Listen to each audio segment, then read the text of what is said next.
What if a person decided to commit a crime, say for example murder, and the victim did not die? What will be the crime then? Good evening once again. I'm Attorney Alfonso Roma. I'm your professor in Criminal Law Book 1, the Revised Penal Code, and tonight we'll be discussing stages of execution.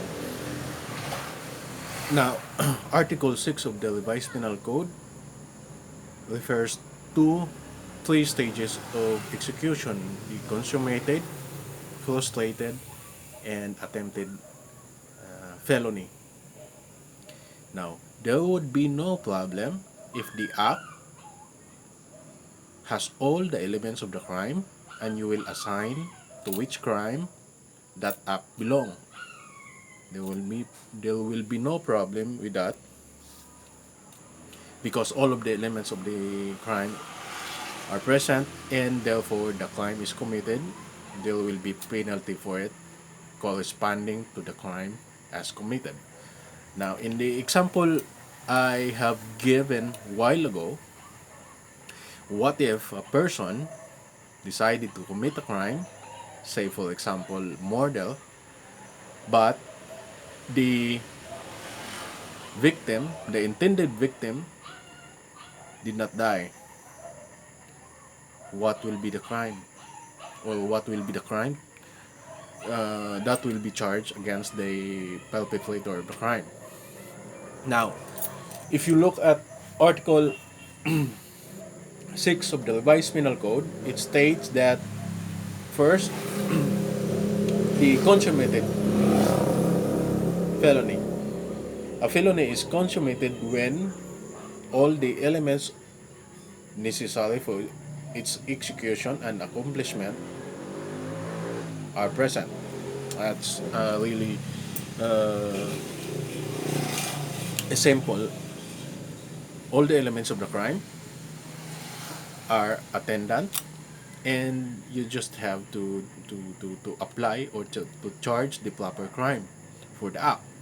In the example I have given, in the crime of murder under Article 248 of the Revised Penal Code, the elements of the crime are first, the killing, and second, the killing is attended by circumstances as provided for in the second paragraph of the Article 248. There is a killing, the victim died, and the killing is attended by, say for example, treachery or abuse of superior strength, or with aid of armed men, or the killing is in consideration of reward or price. So that would be crime of murder. But what if the victim did not die? The intended victim did not die. What will be the crime that will be charged then? You look at the elements of the crime, and there is lacking with that element, and that is the death of the victim. Now, as I said a while ago, Article 6 of the Revised Penal Code states that first, a felony is consummated when all the elements necessary for its execution and accomplishment are present. And that's simple. In the example given, the killing of the victim did not materialize, so that could not be consummated murder because the victim did not die. So we look at what are the other stages of the execution. The two other stages of execution will be consummated, I'm sorry, frustrated and attempted. What is frustrated and what is attempted? The law states that there is frustrated when the offender performs all the acts of the execution which would produce the felony as a consequence, but do not produce the same because of some reason independent of his will. So that's the definition of frustrated. He performs all the acts of the execution. In the example, say for in the example given, if the crime intended is murder, he performs all the acts of the execution in the crime of murder, but the victim did not die because of, say, timely medical attendance given to the victim, so the victim did not die. He performs all the acts of the execution, but still the victim did not die. The felony was not produced by reason independent of his will, outside of his control and will. So the crime would be, if the victim did not die, would be frustrated murder. But what about attempted? In attempted stage, can we charge also the person in attempted stage? We'll see the definition of the attempted stage in the book, and it states that the the offender commences the commission of the crime directly by overt acts, but does not perform all the acts of execution necessary for its accomplishment, which would produce the felony by some reason other than his own spontaneous resistance. So, usually in the crime of murder, you will look at the the placement of the wound, the fatal location, fatal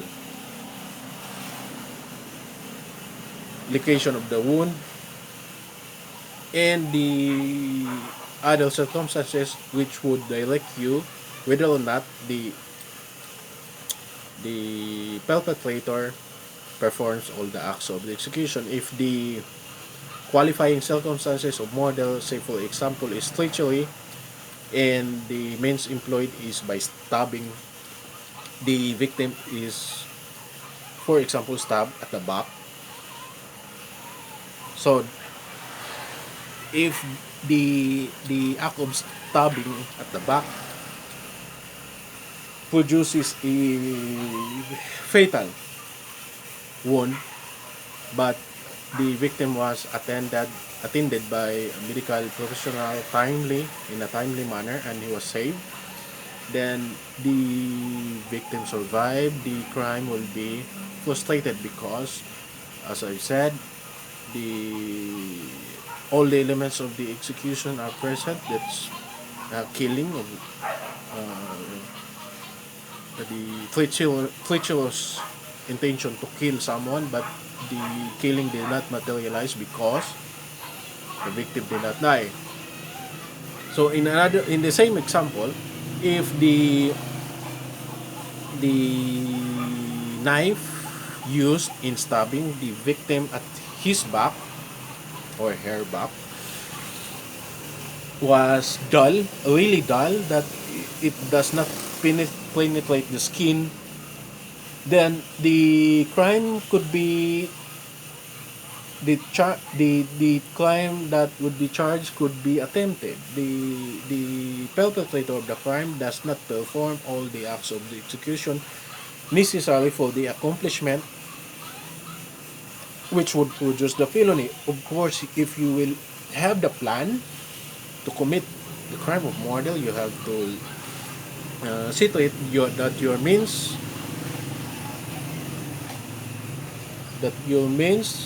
in committing the crime is sufficient to produce the felony. If you're using a dull knife, you are not uh, really planning for the murder.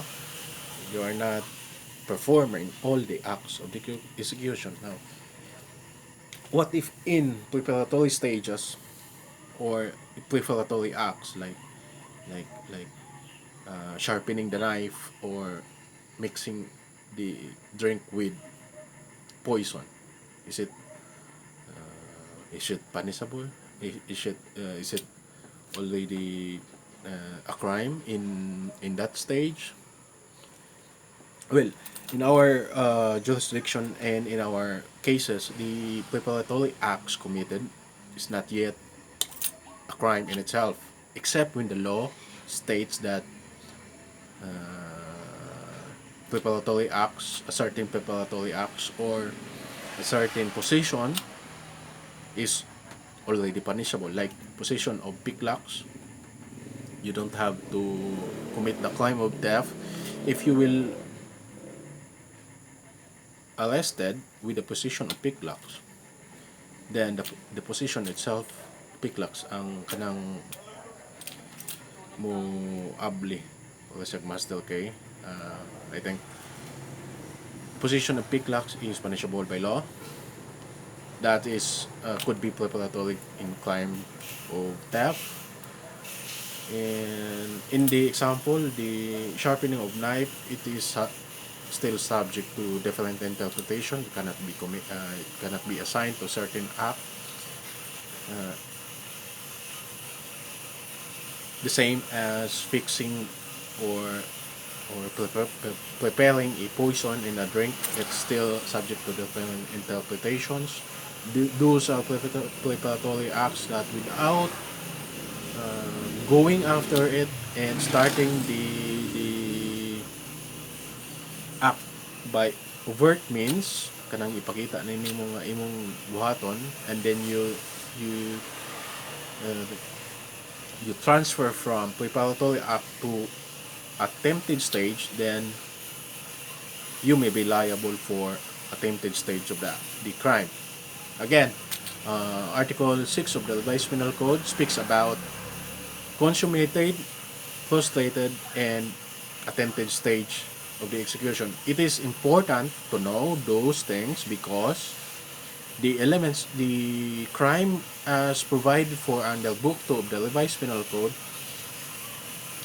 provides penalty in consummated stage. Now, there will be computation of, of penalties if the act is in frustrated or attempted stage. So, if you will have model in consummated stage, the penalty will be higher, like 20 to 40 years. And then in attempted stage, that would be 12 to 20 or 6 to 12 years. And in attempted stage, that would be 1 to 6 years. Or 6 months to 6 years. That is only for example. That is why stages of execution is important to consider in crimes, especially if the crime is not complete, is not consummated, is not finished. So you have to apply the stages of execution as provided in Article 6. You have to see the elements. If there is lacking, you have to see the overt acts. And if the crime is not completed, it could be frustrated or attempted depending on the circumstances attending the crime.